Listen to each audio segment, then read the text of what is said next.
ভাৰত অতি বেয়া খেলুৱৈ ভাৰত অতি বেয়া প্ৰতিদ্বন্দ্বী ভাৰতৰ ওপৰত আকৌ ক্ষুণ্ণ হৈছে মাৰ্কিন প্ৰশাসন মাৰ্কিন ৰাষ্ট্ৰপতি ডোনাল্ড ট্ৰাম্পে আকৌ সৰব হৈছে ভাৰতৰ ওপৰত সাংহাই সহযোগিতা শীৰ্ষ সন্মিলনত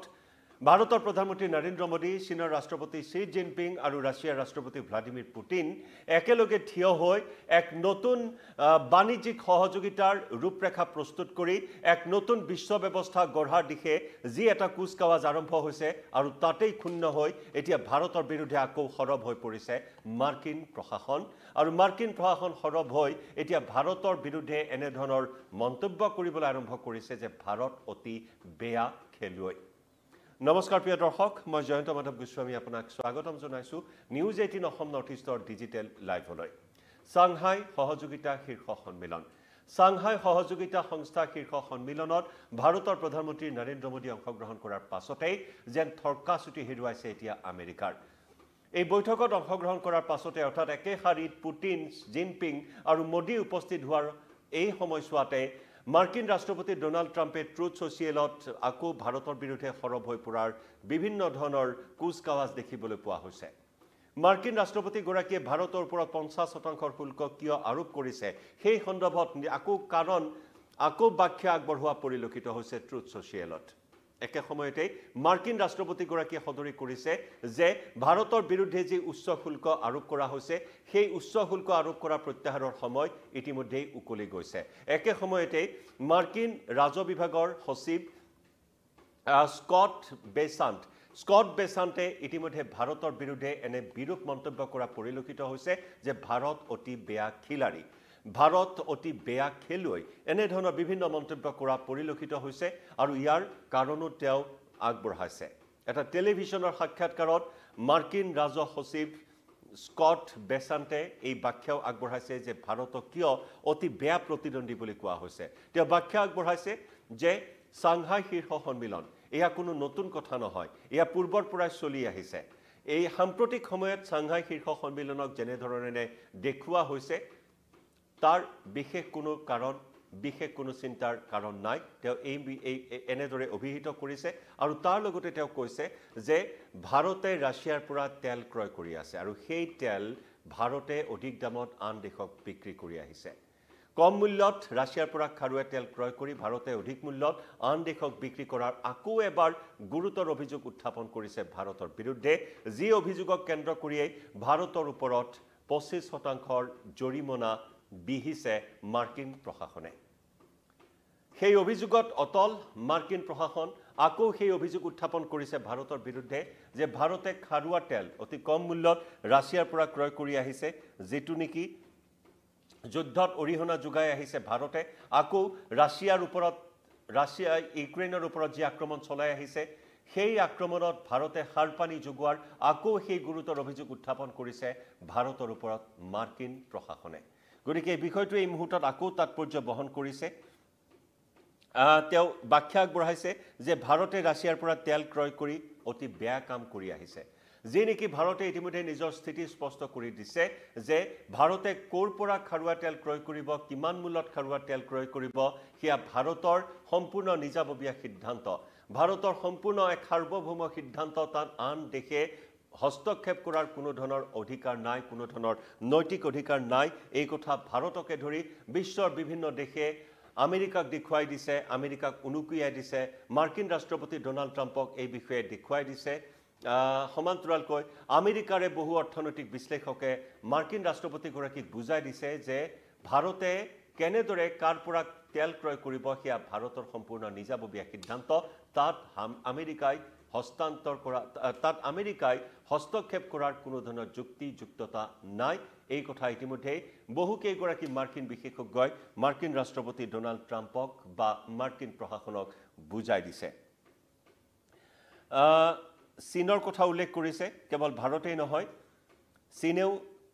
ৰাছিয়াৰ পৰা তেল ক্ৰয় কৰি যুদ্ধত অৰিহণা যোগাইছে সমান্তৰালকৈ তেওঁ উল্লেখ কৰিছে যে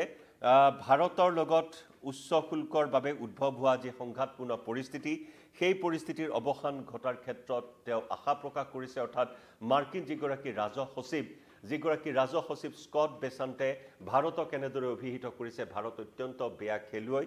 বেয়া প্ৰতিদ্বন্দ্বী তেওঁ লগতে এই কথা উল্লেখ কৰিছে যে উচ্চ শুল্কক লৈ যি সংঘাতময় এটা পৰিস্থিতি সৃষ্টি হৈছে ভাৰত আৰু আমেৰিকাৰ মাজত সেয়া অতি শীঘ্ৰেই উপশম বা অৱসান ঘটিব বুলি তেওঁ আশা প্ৰকাশ কৰে তেওঁৰ মতে ভাৰতে আমেৰিকাৰ লগত শুল্ক হ্ৰাস বৃদ্ধিৰ দৰদাম কৰি গৈছে আৰু আনফালে ৰাছিয়াৰ পৰা কম দামত তেল ক্ৰয় কৰি আকৌ সেই তেল উচ্চ মূল্যত বিক্ৰী কৰি মুনাফা আদায় কৰি আহিছে আকৌ সেই অভিযোগ উত্থাপন কৰিছে ভাৰতৰ বিৰুদ্ধে গতিকে ৰাছিয়াৰ লগত ভাৰতে এনে বাণিজ্য কৰি ভাল কাম কৰা নাই বুলিও মাৰ্কিন সচিবজনে সাৱধানবাণী শুনাইছে ভাৰতক অৰ্থাৎ নিদ্ৰাহৰণ হৈছে আমেৰিকাৰ চাংহাই সহযোগিতা সংস্থাৰ শীৰ্ষ সন্মিলনত ভাৰতে অংশগ্ৰহণ কৰি এক নতুন বাণিজ্যিক সম্পৰ্কৰ ৰূপৰেখা প্ৰস্তুত কৰাৰ এই বিষয়টোক লৈ মাৰ্কিন প্ৰশাসন এই মুহূৰ্তত সৰব হৈ পৰিছে ভাৰতৰ ওপৰত আৰু ভাৰতৰ ওপৰত সৰব হৈ আকৌ সেই পূৰ্বৰ অভিযোগেৰে আকৌ এবাৰ ভাৰতৰ বিৰুদ্ধে বিভিন্ন ধৰণৰ অভিযোগ বিভিন্ন ধৰণৰ অপযোগ জাপি দিয়াৰ চেষ্টা কৰিছে যে এফালে আমেৰিকাৰ সৈতে শুল্কৰ হ্ৰাস বৃদ্ধিক লৈ দৰদাম কৰি আছে আমেৰিকাই ভাৰতে আৰু আনফালে আকৌ ৰাছিয়াৰ পৰা তেল ক্ৰয় কৰি আছে কম মূল্যত এয়া ভাল কাম কৰা নাই ভাৰতে এনেদৰে ভাৰতৰ বিৰুদ্ধে সৰব হৈ পৰিছে আৰু সেইবাবে ভাৰতক অতি বেয়া খেলুৱৈ বুলি অভিহিত কৰিছে ৰাজহ সচিবগৰাকীয়ে আনহাতে মাৰ্কিন ৰাষ্ট্ৰপতি ডোনাল্ড ট্ৰাম্পে কয় যে আমেৰিকাই ভাৰতৰ সা সামগ্ৰীৰ ওপৰত যি শুল্ক আৰোপ কৰিছে সেয়া প্ৰত্যাহাৰৰ সময় ইতিমধ্যে পাৰ হৈ গৈছে ভাৰতে মাৰ্কিন পণ্য সামগ্ৰীক শুল্ক শূন্য কৰাৰ প্ৰস্তাৱ দিছে এয়া তেওঁলোকে বহু দিনৰ আগেয়ে কৰা উচিত আছিল বহু সময় ইতিমধ্যে পাৰ হৈ গৈছে গতিকে ট্ৰাম্পে কয় যে একপক্ষীয়ভাৱে ভাৰতে ইমান দিনে ব্যৱসায় চলাই গৈছিল একপক্ষীয়ভাৱে ইমান দিনে ব্যৱসায় চলাই গৈছিল এতিয়া দেৰি হৈ গৈছে গতিকে এই মন্তব্যৰে মাৰ্কিন ৰাষ্ট্ৰপতিগৰাকীয়ে ইংগিত দিছে যে ভাৰতৰ সামগ্ৰীৰ ওপৰত আমেৰিকাই আৰোপ কৰা মাত্ৰাধিক হাৰৰ শুল্ক প্ৰত্যাহাৰৰ কোনো সম্ভাৱনা নাই অৰ্থাৎ মাৰ্কিন ৰাষ্ট্ৰপতিগৰাকী আকৌ এবাৰ স্পষ্ট বাৰ্তা দিলে যে ভাৰতৰ ওপৰত যে অতিৰিক্ত শুল্ক আৰোপ কৰিছে সেয়া প্ৰত্যাহাৰ কৰাৰ কোনো সম্ভাৱনা নাই এই ইংগিত আকৌ প্ৰদান কৰিলে মাৰ্কিন ৰাষ্ট্ৰপতিগৰাকীয়ে উল্লেখযোগ্য যে ডোনাল্ড ট্ৰাম্পে ভাৰতৰ ওপৰত প্ৰথমে 25% শুল্ক আৰোপ কৰিছিল আমি সকলোৱে অৱগত আৰু তাৰ পিছতে ৰাছিয়াৰ পৰা তেল ক্ৰয় কৰাৰ অজুহাতত অতিৰিক্ত 50% শুল্ক আৰোপ কৰে আৰু তাৰ সমান্তৰালকৈ কিন্তু ভাৰতৰ কেন্দ্ৰীয় বাণিজ্য মন্ত্ৰী পীযূষ গোয়েলে উল্লেখ কৰিছে যদিও বা এই 50% শুল্ক ভাৰতৰ ওপৰত আমেৰিকাই জাপি দিছে তথাপিও ভাৰতে এতিয়াও আমেৰিকাৰ সৈতে বাণিজ্য চুক্তি সম্পন্ন কৰিবৰ বাবে বহু চেষ্টা চলাই আহিছে কাৰণ পঞ্চমলানি বৈঠক ইতিমধ্যে সমাপ্ত হৈছিল ভাৰত আৰু আমেৰিকাৰ মাজৰ নতুন বাণিজ্য চুক্তিৰ বাবে আৰু সেই পঞ্চমলানি আলোচনাৰ পাছতে হঠাৎ সেই আলোচনা স্থবিৰ হৈ পৰিল আমেৰিকাই ভাৰতৰ ওপৰত আৰোপ কৰা এই 50% শুল্কক কেন্দ্ৰ কৰি গতিকে এতিয়াও আশাবাদী ভাৰত যে আমেৰিকাৰ সৈতে সেই বাণিজ্য চুক্তি সম্পন্ন হ'ব কেন্দ্ৰীয় বাণিজ্য মন্ত্ৰী পীযূষ গোয়েলে সেই আশাৰে ইতিমধ্যে প্ৰস্তাৱ আগবঢ়াইছে শুল্ক শূন্য মাৰ্কিন পণ্যৰ ওপৰত শুল্ক শূন্য প্ৰস্তাৱ আগবঢ়াইছে শুল্ক শূন্য পৰ্যন্ত হ্ৰাস কৰাৰ প্ৰস্তাৱ আগবঢ়াইছে গতিকে তেনেস্থলত এতিয়া ভাৰতৰ সামগ্ৰীৰ ওপৰত ডোনাল্ড ট্ৰাম্প প্ৰশাসনে মাত্ৰাধিক শুল্ক আৰোপ কৰাৰ পিছত অধিকাংশ ভাৰতীয় কোম্পানীয়ে আমেৰিকালৈ ৰপ্তানি ইতিমধ্যে বন্ধ কৰি দিছে বা ব্যাপক প্ৰভাৱিত হৈছে 50% শুল্কক লৈ ভাৰতৰ বাণিজ্য কিন্তু তেনেস্থলত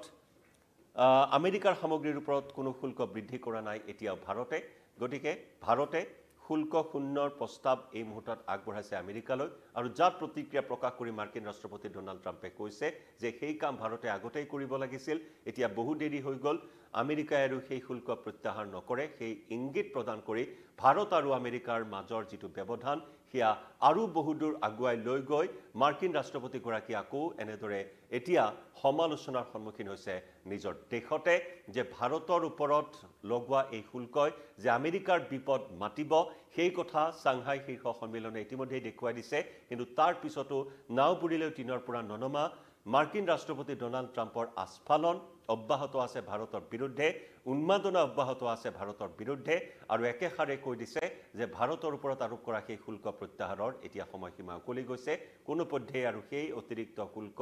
কোনো পধ্যে প্ৰত্যাহাৰ নকৰে আমেৰিকাই গতিকে ইয়াৰ পৰৱৰ্তী সময়ছোৱাত মাৰ্কিন ৰাষ্ট্ৰপতিগৰাকী আৰু কেনে ধৰণৰ সমালোচনাৰ সন্মুখীন হয় সেয়া লক্ষণীয় হ'ব একে সময়তে ভাৰতৰ প্ৰধানমন্ত্ৰী নৰেন্দ্ৰ মোদীয়ে ইতিমধ্যে আমেৰিকালৈ স্পষ্ট বাৰ্তা দিছে যে ভাৰতৰ এই কঠিন সময়ছোৱাটো ভাৰতে নিজৰ ভৰিত থিয় দি থাকিবলৈ সক্ষম হৈছে যি জোৱাৰ বিকাশৰ জোৱাৰ সেই বিকাশৰ জোৱাৰ অব্যাহত আছে ভাৰতৰ কাৰণ অভিলেখ সংখ্যক